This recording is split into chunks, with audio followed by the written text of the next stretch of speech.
Bonjour tout le monde, j'espère que vous allez tous et tout bien, ça me fait très plaisir de vous retrouver pour cette nouvelle vidéo. On va parler de 3 films, voilà, je me suis dit que pour vous autant que pour moi, c'était bien plus simple, voilà, plutôt que de regarder 3 vidéos d'affilée où je vous parle de 3 choses différentes avec 3 avis différents, et ben je vous fais une vidéo qui regroupe ces 3 films, voilà, donc j'ai déjà fait ça, donc excepté pour le top, les flops et la vidéo que je vous avais faite à mon retour du Festival de Cannes où j'avais fait plusieurs critiques condensées en une grosse vidéo, bah là je vais faire un petit peu la même chose, sauf que là il y aura que 3 films, donc voilà, on va essayer de pas faire la vidéo trop longue non plus, mais voilà, c'est 3 films assez différents avec des avis assez différents, mais je me suis dit que justement ça allait être une vidéo qui allait sortir un petit peu de la norme. Et puis voilà, j'avais envie de vous tourner cette vidéo parce que vu l'actualité du moment avec la grève, la réforme des retraites, Macron, etc., je pense que vous avez besoin d'entendre parler un petit peu de cinéma, voilà, une chose qui peut très bien nous divertir et nous évader le temps de quelques heures, 1 heure, 2 heures, 3 heures. Et puis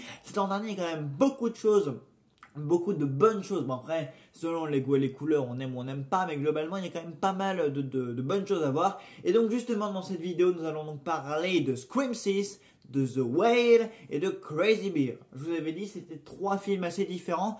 Bien entendu, j'ai des avis quand même assez opposés sur ces films que vous découvrirez tout au long de la vidéo. Et donc on va commencer par Scream 6, donc de nouveau réalisé par Matt Bettinelli, Holpin et Tyler Gale, donc qui avait déjà réalisé le 5e opus que moi j'avais beaucoup aimé, et donc j'avais aussi beaucoup aimé leur premier film Wendy Nickmar avec Samara Weaving, qui d'ailleurs fait l'entrée donc de ce Scream 6 lors d'un plan séquence qui présente pas non un mais 2 meurtres. Et donc ce nouveau Scream 6 se déroule non pas à Woodsboro, donc lieu de prédilection de l'ensemble de la saga donc depuis 1994, mais à New York pendant la période d'Halloween. Alors la période d'Halloween, elle a été tellement exploitée dans les films d'horreur, notamment dans le meilleur film d'horreur de tous les temps, Halloween, dont la saga continue à faire des petites références par-ci par-là. Et alors, est-ce que ce Scream 6, il est bien ou est-ce qu'il est pas bien? Bah écoutez, j'ai envie de vous dire qu'il est différent, voilà, donc il est plus long, il est plus violent, il est plus inattendu. En fait, Scream 6, c'est comme une belle et grande apothéose à toute l'œuvre de Wes Craven, puisque donc c'est le 2e Scream qui n'est pas réalisé par Wes Craven, qui, je le rappelle, nous a quittés en 2015, donc laissant un bel héritage horrifique au genre du slasher donc derrière lui. Et pour moi, cet héritage a été très bien perpétué par ce duo de réalisateurs qui ont fait un très beau travail déjà. Je trouvais que le 5e avait fait un super taf sur ce qui était de relancer la saga avec une nouvelle génération tout en incorporant les anciens, tout en les faisant, les insérant en second plan pour laisser les nouveaux se développer un petit peu, tout en reprenant le côté méta, donc à l'ère des années 2020 avec toutes les nouvelles productions horrifiques, parce que c'était ça un peu Scream, c'était un côté méta, un message sur le système hollywoodien d'aujourd'hui avec les reboots, les sequels, les requels, etc., etc. Et ce Scream 6 poursuit cette même voie, mais dans un lieu différent. Donc voilà, donc après avoir remis la saga sur de bonnes voies, parce que c'est vrai que Scream 4 n'est pas le plus apprécié, mais pour moi Scream 5 voilà, rehausse vraiment la saga d'un cran. Et pour moi le 6, bah, il continue vraiment la même chose, c'est-à-dire qu'on a un opus vraiment différent, et ce dès le début en fait, vraiment dès la séquence d'introduction, voilà, on reste sur le même tempo de la saga, voilà, on continue de parler de slasher, le coup de fil un peu étrange, etc., des meurtres bien sanglants, de l'humour, donc on continue de développer davantage les rapports avec la nouvelle bande, etc. Et pour moi, bah, c'est totalement réussi. Voilà, j'ai totalement adhéré à ce Scream 6. J'ai peut-être un peu été déçu sur certains points. Parfois, c'est peut-être un peu long. Parfois, là où j'aurais pu me dire, bah, voilà, ils ont osé faire ça, comme sur le Scream 5 où j'avais été par exemple très surpris du fait qu'ils avaient osé tuer Dewey Riley, donc David Arquette, donc le personnage présent comme Sidney, donc qui n'est pas là. Neve Campbell est bel et bien absente de ce 6e volet, donc ce n'est toujours pas elle le tueur, j'en ai bien peur. Bon, c'est pas un spoiler, mais je préfère quand même vous prévenir qu'elle est belle et bien absente. Enfin voilà, pour ceux qui se disent que c'était éventuellement beaucoup de génie de la part des scénaristes d'avoir fait et de la production d'avoir fait croire qu'elle était absente pour finalement ne présentant qu'autre chose. Non, Neve Campbell est belle et bien absente. Par contre, et du coup la seule qui reste, c'est Courtney Cox, donc Gale Weaver, qui a ici un rôle assez minoritaire, et justement c'est par rapport à son personnage que j'aurais aimé qu'il prenne vraiment des risques, un peu comme avec son partenaire du coup Dewey. Mais non, voilà, bon, je vous laisse voir un peu le film pour comprendre ce que je dis là-dessus. Mais c'est vrai que ils prennent des risques là où on les attend pas, et là où on les attend, ils en prennent pas. Enfin voilà, et le scénario, on voit qu'ils ont essayé vraiment de lui faire prendre une direction un peu étrange. Voilà, comme une sorte d'apothéose à la saga. Voilà, en fait, cette saga, en fait, elle rassemble un peu tout ce que la saga a toujours construit avec les anciens tueurs, les anciens protagonistes, etc. Et en fait, voilà, Scream 6, c'est un début d'apothéose, en fait, à la saga Scream. C'est un hommage, parce que vers la fin du film, en fait, ou un peu avant la dernière partie, en fait, il découvre un lieu, une sorte de pèlerinage où se trouvent en fait tous les objets les plus mythiques de saga, un peu comme un musée ou une exposition, comme on peut en connaître dans la vie réelle, sur une saga qu'on peut adorer, comme des expos sur Star Wars, Harry Potter, et ben là c'est un peu la même chose. Voilà, c'est les héros, les nouveaux héros de la franchise à l'ère des années 2020, voilà, qui entre en fait dans ce lieu où sont rassemblés tous les objets, les références les plus mythiques à la saga Scream, et celui qui sera le tas du climax. Voilà, donc j'ai trouvé que c'était un bel hommage. Voilà, on pourrait penser que c'est du fanservice et de la nostalgie, c'est un peu ce que c'est, mais tout ça est assez bien déroulé. Voilà. Donc globalement pour moi ce Scream 6, j'ai été quand même assez épaté de voir comment il réussissait à aller de l'avant, voilà, à développer les nouveaux personnages tout en restant en fait dans ce même tempo du méta. Voilà, on a toujours cette scène avec l'une des protagonistes, voilà, qui fait le grand discours donc sur la règle des slashers d'Eric Quell, de la poursuite d'une saga, de comment c'est censé se dérouler, etc. Ces passages méta un peu drôles, Nana explique du coup, vu que Nanani et Nanana est mort dans le précédent film, du coup c'est au tour de Nanani et Nanana. Enfin voilà, vous savez, cette fameuse scène avec un grand monologue très méta qui reflète parfaitement tout ce qui se passe en fait dans le cinéma d'aujourd'hui. Moi j'adore, vraiment à chaque fois je peux empêcher la pleurer, parce que je me dis que Scream c'est tellement excellent juste pour ces moments vraiment méta et autocritique et autodérision sur le Hollywood et les titles donc des sagas d'aujourd'hui, voilà, qui sont lancés avec des suites à gogo.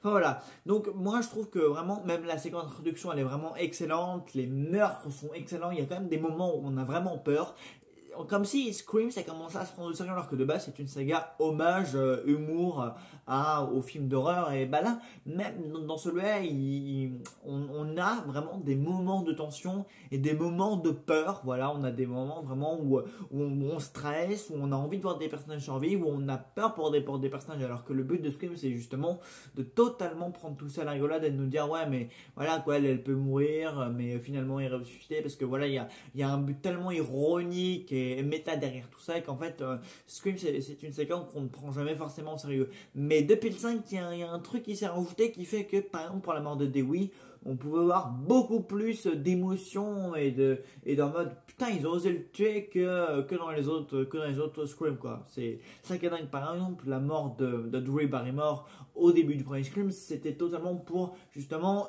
initier ce tome là en fait. C'était totalement pour nous dire voilà quoi, les personnages dans les Scream on les tue comme ça, les nouveaux comme les anciens on les tue, mais justement parce qu'on critique quelque chose. Voilà, Scream ça a toujours été une critique de la mort donc des Scream Queens, des Scream Queens pardon, comme Laurie Strode dans Halloween. Voilà, ça, Scream critique les films d'horreur et ce qui s'y passe et comment ça se passe et les retournements qu'il y a, le retour de personnage. Voilà, c'est vraiment ça le but de Scream. Et je trouve que dans le sixième opus, il y a une continuité, mais il y a un changement aussi qui s'opère par rapport à ça. Peut-être un petit peu moins de prise de risque, mais c'est juste voilà, on rend hommage à la saga, on continue un petit peu dans cette lancée-là. Et je trouve que, mais avec des petits moments où on commence à vraiment prendre les choses au sérieux, quoi. Vraiment.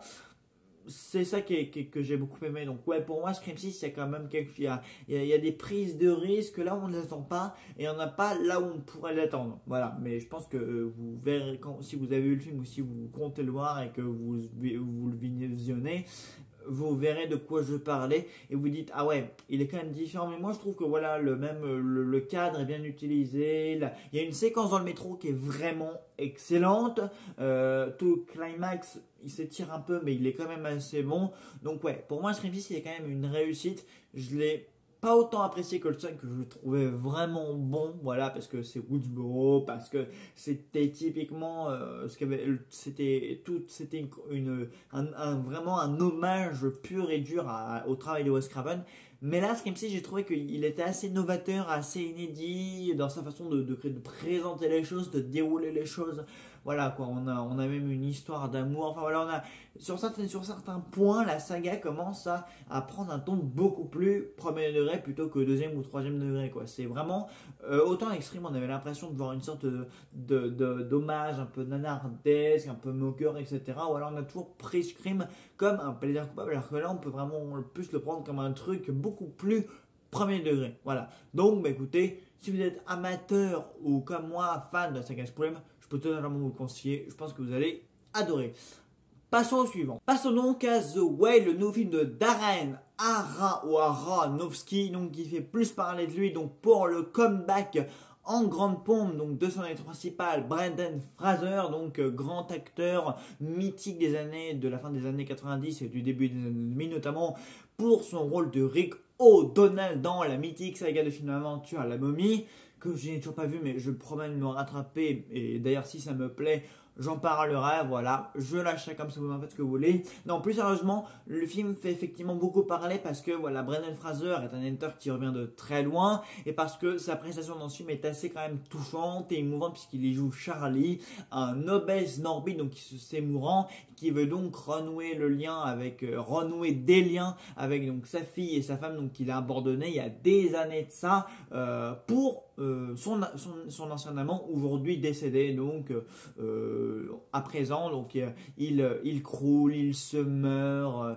il se terre dans son petit appartement, voilà, où il n'a guère les moyens de se déplacer parce que il est très souffrant, il est très malade et que quand on pèse plus de 250 kilos, je sais plus combien et de poids il fait dans ce film, mais en tout cas faut tenir et voilà, donc du coup il travaille comme professeur en ligne et du coup c'est comme ça qu'il gagne un tant soit peu sa vie et il a 2-3 personnes comme ça qui viennent pour l'aider, notamment une femme, une amie à lui, voilà, qui vient l'aider de temps à autre, et il y a plusieurs personnes comme ça qui vont se présenter à sa porte, notamment un étudiant débarqué d'un état un peu reculé des États-Unis. Il y a sa fille qui va venir lui demander un service, voilà, enfin ils vont faire un arrangement. Enfin bref, en gros, The Whale, c'est ça quoi, un homme qui se meurt d'obésité morbide, voilà, et qui souhaite se renouer avec sa fille. J'ai pas détesté le film, mais honnêtement, c'est très loin d'être la meilleure proposition en termes de cinéma de Darren Aronofsky. Voilà, juste, je vous ramène vers ce qu'il a fait avant, notamment Black Swan, qui est mon film de lui absolument préféré. Voilà, Natalie Portman était Oscar de la meilleure actrice dans ce film-là. Aronofsky, c'est quelqu'un qui sait diriger, c'est quelqu'un qui sait réaliser, c'est quelqu'un qui sait également mettre son spectateur très mal à l'aise, c'est quelqu'un qui sait faire des films malsains, avec des ambiances assez anxiogènes, des films qui nous mettent mal à l'aise. Voilà, Black Swan, c'est son plus accessible, c'est son plus tout public à vrai dire, mais voilà, je vous renvoie déjà vers celui-là. Voilà, si vous ne l'avez pas vu vraiment, vous reviendrez m'en dire et vous viendrez me dire, ah ouais, c'est vrai que comparé à The Whale, on est quand même sur un autre gabarit, sur un cinéma beaucoup plus élaboré. Je dis pas que The Whale c'est mauvais, mais c'est très clair, pour moi c'est très clairement le film le plus plat d'Aronofsky quoi. Très clairement, sans Brendan Fraser, le film vaut pas grand chose puisque le scénario il a déjà été fait, refait des centaines et des centaines de fois, donc clairement déjà au niveau de l'histoire, Aronofsky ne dit et ne raconte rien de neuf.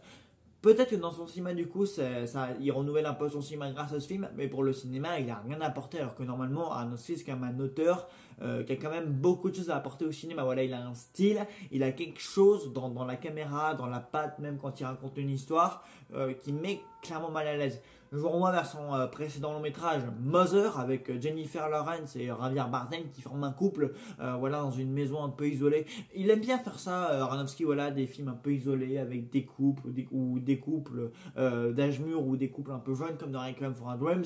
Pareil, un film vers lequel je vous renvoie parce que c'est quand même de sacrés morceaux où il y a des scènes quand même assez insoutenables, assez inconfortables. Mais Aronofsky, c'est son cinéma. Et très clairement, quand je vois The Whale et quand je vois ce qu'il a fait avant, je me dis, quand même, quoi, il est un peu retombé bas, voilà. Et vous dire que sans Brandon Fraser, son film vaut pas grand chose, c'est un peu la vérité, voilà, parce que bon, l'histoire du père qui a fait des erreurs par le passé, et pour X raisons qui veut renouer avec sa fille, l'histoire elle est connue, voilà. Voilà, c'est vrai que le coup d'obésité morbide, c'est juste un prétexte pour mettre mille et une prothèses à Brandon Fraser, et du coup de lui permettre d'être éligible à l'Oscar du meilleur acteur. Mais très clairement, il n'y a que sa prestation dans le film qui vaut vraiment le coup d'être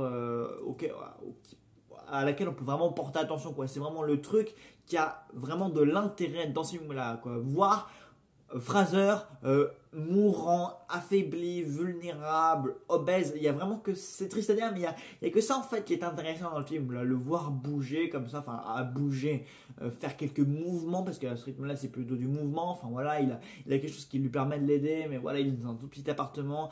La photographie elle est très terne, sa maison elle est très isolée à la campagne. Enfin voilà, très clairement, The Whale vraiment c'est le film le plus plan-plan de tout ce qu'a fait Aronofsky, quoi. Parce que normalement, un film de Aronofsky, ça bouge, c'est vivant, ça raconte quelque chose, la caméra elle vacille un peu. Enfin voilà, Aronofsky il essaye de faire vibrer un peu ces films-là. Voilà, il essaye vraiment de transmettre une énergie à travers la caméra. C'est ça qui réussit son cinéma. Aronofsky est là dans The Whale, t'as clairement d'énergie, on n'a pas.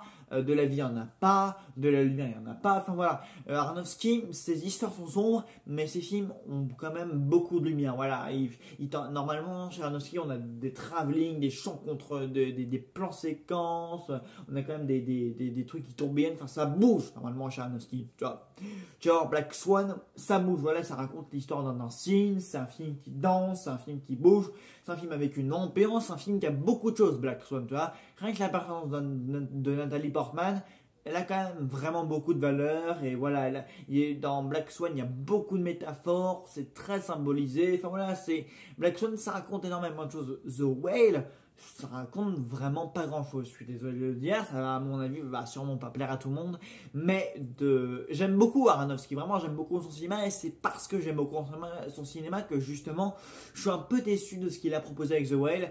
Honnêtement, l'Oscar, c'était obligé qu'il revienne à Fraser. Bon, j'ai préféré. Moi, s'il était revenu par exemple à Austin Butler ou à Colin Farrell pour leur prestation dans Elvis ou Les Butchini Shinran, j'aurais été tout aussi ravi. Mais bon, Brendan Fraser, voilà, quand même, le mec, il s'est quand même bien tué à la tâche en faisant un rôle pareil. Donc, chapeau, tout le monde ne pourra pas le faire. Donc, juste pour ça, il est quand même assez méritant. Mais The Whale, c'est vraiment pas le meilleur taf d'Aronofsky. Vraiment, je sais pas si vous allez en convenir. Voilà, j'ai déjà vu quand même des avis assez positifs là-dessus. Mais voilà, quoi, The Whale, c'est bien. Voilà, c'est bien comme film. C'est pas un mauvais film. Ça se regarde, mais ça s'oublie. Ce qui n'est pas le cas dans Black Swan, dans Requiem for a Dream, comment il s'appelait le film avec Mickey Rourke, là, The Wrestler. Même Mother, c'est un film que tu n'oublies pas. Voilà, dans Mother, il y a quand même des scènes avec Jennifer Lawrence, notamment avec le bébé. Voilà, je voudrais pas trop spoiler parce que il y a quand même de la surprise, il y a quand même du retournement. Voilà, enfin, à Mother, il y a quand même des propositions là-dedans, dans pas mal de plans. Voilà, quoi, il fait quelque chose d'assez insoutenable là-dedans. Dans The Whale, t'as rien qui te mette dans l'inconfort, voilà quoi. Le cinéma d'Aronofsky, il essaye vraiment de perturber, c'est un cinéma qui est perturbateur, limite provocateur. Là-dedans, dans The Whale, t'as rien de provocateur, quoi. Tu vois juste un homme qui doit avoir quoi, à 50, 60 ans, qui se met dans son petit appartement banlieue d'Amérique. Honnêtement, il n'y a rien de très intéressant à voir là-dedans. Mais bon. C'est dommage, mais Brendan Fraser et l'Oscar, tant mieux pour lui, hein, j'ai envie de dire, hein, il revient de loin, on va dire que son passé plus sa prestation le rendent méritant, mais The Whale c'est très loin de ce que j'ai vu de mieux, c'est dommage, voilà, vraiment, venant d'Aronofsky, vraiment, honnêtement, tu me mets ce film-là devant les yeux, tu me dis pas quel réalisateur, je te dis pas que c'est d'Aronofsky, voilà, je te dis que c'est un réalisateur random, voilà, qui débute dans le cinéma, qui avait envie de commencer avec cette histoire-là. Ça m'a beaucoup fait penser, là j'y pense comme ça, mais The Whale, j'y ai tout de suite pensé en sortant du film, ça m'a beaucoup fait penser au Vortex de Gaspard Noé, voilà, donc, qui suivait un couple de personnes âgées qui croupissent dans leur maison, la femme est d'Alzheimer, donc la vieille, elle est jouée par Françoise Lebrun et le vieux il est joué par Dario Argento, le célèbre Dario Argento, donc cinéma d'horreur, voilà, un vieux de la vieille comme on dit. Voilà, ça m'a beaucoup fait penser à ça, voilà, dans le même style un peu huis clos, parce que si c'est huis clos ça se déroule entre quatre murs, la caméra bouge assez peu, au bout de 10 minutes on a déjà visité un peu tout l'appartement, on a vu tout ce qu'il y a à voir. Vortex c'était typiquement ça, sauf que même dans Vortex, tu vois, le scénario il a beau être simple, mais Noé il a tenté quelque chose de niveau de la mise en scène puisqu'il divise l'écran en deux. Donc même dans Vortex il y a même plus de propositions. Et pour que je dise que dans un Gaspar Noé il y a plus de propositions avec un scénario bien plus simple que dans un Aronofsky que j'aime beaucoup plus, parce que Noé j'ai beaucoup de mal avec son cinéma, voilà, il va trop loin dans la violence et dans la provocation. Mais voilà, ça m'a beaucoup fait penser à ça, mais je trouve qu'il y a un petit plus dans Vortex qu'il n'y a pas dans The Whale. Suivant. Alors, sur celui-là, je vais vous le faire assez court. Un Cocaine Bear, un des premiers nanars que j'ai eu cette année. J'espère qu'on n'aura pas d'autres de ce gabarit-là parce que je pense pas que c'est ce film qui va permettre à Elizabeth Banks de s'affranchir en tant que réalisatrice à Hollywood. Je pense qu'elle est bien meilleure en tant qu'actrice. D'ailleurs, elle s'est déjà illustrée dans de très très bons films. D'ailleurs, je vous conseille une excellente comédie dans laquelle elle a joué avec Jeff Mardens que j'avais adoré. Voilà, j'avais vu ça un soir, je sens savoir de qui c'était, avec qui c'était, et je connaissais pas trop non plus l'actrice. C'est même un des films maintenant que j'y repense qui m'a fait découvrir Elizabeth Banks et son formidable talent de comédienne dans le registre comique. C'est blackout total, voilà, donc c'est l'histoire d'une femme qui après avoir passé une nuit donc chez un inconnu après une soirée est totalement perdue dans les rues de Los Angeles. Enfin, je crois que c'est approximativement ça l'intrigue, hein. C'est une femme qui est perdue dans les rues de Los Angeles. Voilà, je voulais la faire bref, ça fait longtemps que j'ai pas vu le film, ça fait au moins 3-4 ans que je l'ai vu, mais je l'avais trouvé vraiment très bon.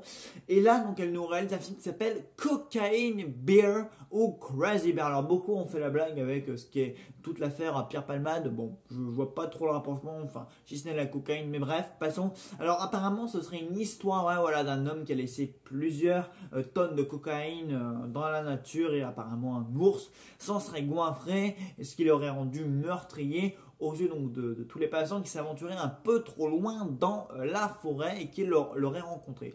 Alors, Crazy Bear, je pense qu'on tient notre premier nanar de l'année, comme je le disais. Voilà, donc j'espère qu'on n'en aura pas d'autres de ce gabarit parce que très clairement, quand l'ours n'est pas là, c'est du vide, ça ne raconte rien, les personnages sont du surplace, les personnages n'ont rien à dire et pourtant on a quand même trois bons acteurs, enfin trois noms quand même qui sortent un peu du lot. Enfin, un qui est récemment décédé mais qui était quand même, qui pesait dans le game dans le cinéma, c'était notamment Ray Liotta. Comme dernier rôle, c'est quand même vraiment terrible de se dire qu'il n'y aura plus d'autres films avec lui qui sortiront parce que du coup c'est son dernier rôle là-dedans et c'est quand même très décevant vu les dernières images où on le voit. Donc comme personnage c'est pas terrible. On a aussi Keri Russell. Alors Keri Russell, moi je l'ai vu dans le dernier Star Wars, elle avait un petit rôle, celui de Zoe Bliss, pour ceux qui ont vu et qui ont reconnu l'actrice derrière le masque, parce qu'en plus elle porte un masque donc on voit très peu son visage, mis à part une scène où elle parle à Oscar Isaac. Sinon elle s'était aussi elle s'est plus affranchie dans le genre des séries télé puisqu'elle c'est la star de la série Felicity. Donc voilà, mais à part ça, voilà, donc c'est une actrice un peu connue. Sinon, on a quand même Alden Ehrenreich qui a joué pour Woody Allen, les frères Cohen, et qui a joué le jeune Han Solo dans le film du même nom, enfin Solo de Ron Howard. Puis du coup, Ray Liotta, comme je le disais. Et honnêtement, voilà, bon, ces trois acteurs, aucun d'eux ne brille plus qu'un autre. Enfin, Keri Russell, elle a quand même un personnage de mère de famille, voilà, qui va tenter de venir au secours de sa fille, qui à un moment donné se fait capturer par l'ours. Donc j'ai envie de dire que c'est à peu près la seule actrice, et le seul personnage qui sort un petit peu du lot. Mais à part ça, c'est pas terrible. Alden Ehrenreich, son personnage est vide, abyssal, il raconte rien.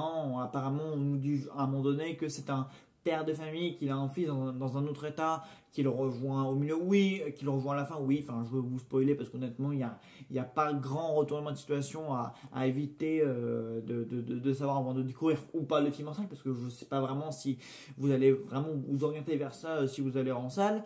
Mais voilà, tous les personnages, voilà, donc on a une mère de famille, on a une garde forestière, on a deux flics, on a un black, donc on ne sait pas vraiment ce qu'il fait. Enfin, voilà, les personnages n'ont pas vraiment de fonction ni d'utilité. Voilà, c'est juste qu'ils se retrouvent tous au même endroit, enfin, dans les mêmes environs, pour une raison ou pour une autre. Ces raisons sont très peu expliquées. Voilà, à un moment donné, il y a une ambulance qui débarque parce qu'il y a eu des blessés. Voilà, mais j'ai envie de dire que l'ours est le seul protagoniste, entre parenthèses, intéressant du film, juste quand il est à l'écran. et qui bouffe de l'humain. Voilà, juste quand on le voit déchiqueter la jambe d'un des mecs qui s'aventurait un peu trop loin, qui sentit la cocaïne, du coup l'ours s'est précipité sur lui pour le bouffer, ou sinon il y a aussi la séquence de l'ambiance où tout le monde finit complètement mort et écrabouillé, ou le crâne fendu ou toute autre chose. À part les séquences meurtrières et sanguinolentes avec l'ours, il n'y a rien d'intéressant à voir. Vraiment, passez votre chemin. C'est pas ce qu'il y a de mieux à voir en salle. Allez voir Babylone, allez voir The Fabelmans, allez voir Woman Talking, allez voir même The Whale, même si c'est pas le meilleur Aronofsky. Allez voir des films quand même un peu plus divertissants. Même allez voir Everything Everywhere All at Once.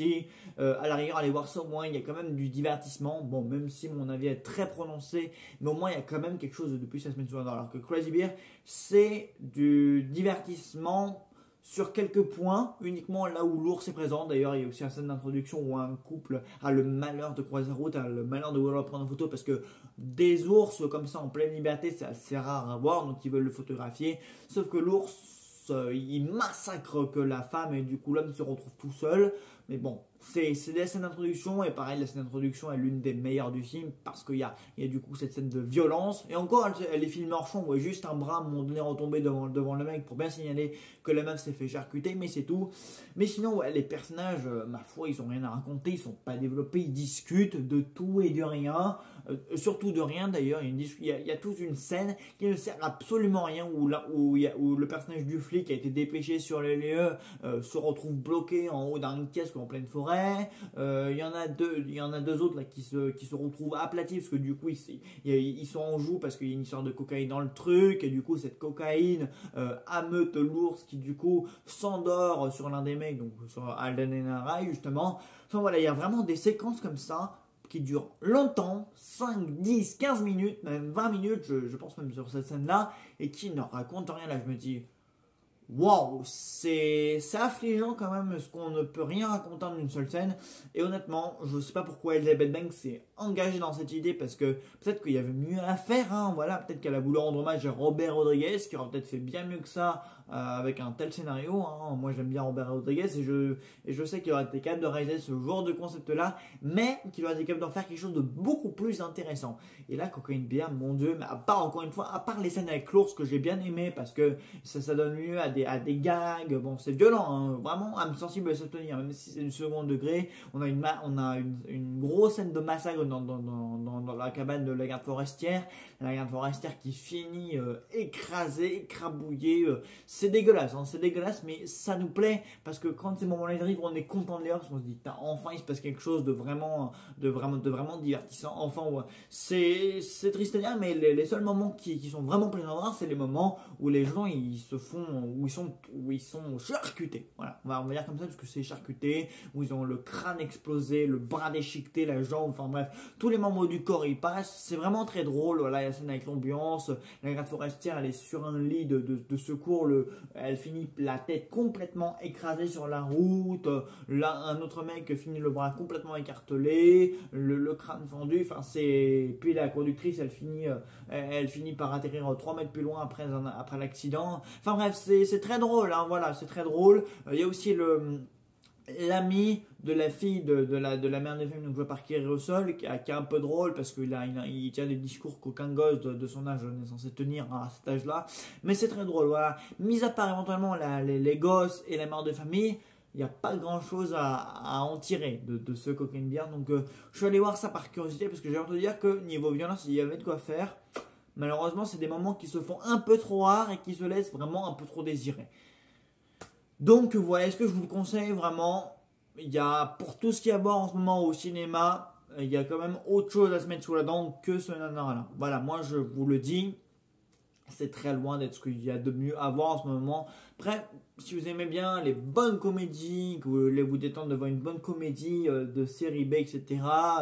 Si vous voulez pas vous prendre la tête, vous pouvez aller voir ça, mais globalement, c'est pas ce qu'il y a de mieux à voir. Ça s'inspire d'une histoire vraie, encore une fois. Puis même dans la mise en place, dans le temps que tous les personnages se réunissent dans un même lieu, c'est très long, ça prend beaucoup de temps et c'est pas franchement intéressant. Voilà, bah écoutez, j'espère que cette vidéo vous aura plu. On a fait le nom des 3 films. Comme je vous l'ai dit, mon avis est très dithyrambique sur ces 3 films. Et puis moi je vous retrouve très très vite pour une nouvelle vidéo. Et promis, je prépare toujours les top flops 2022. J'espère qu'ils vont pas arriver trop tard parce que je revois encore une fois certains films. Donc c'est du coup, je vais pas les sortir tout de suite, mais promis, je me dépêche. Salut tout le monde.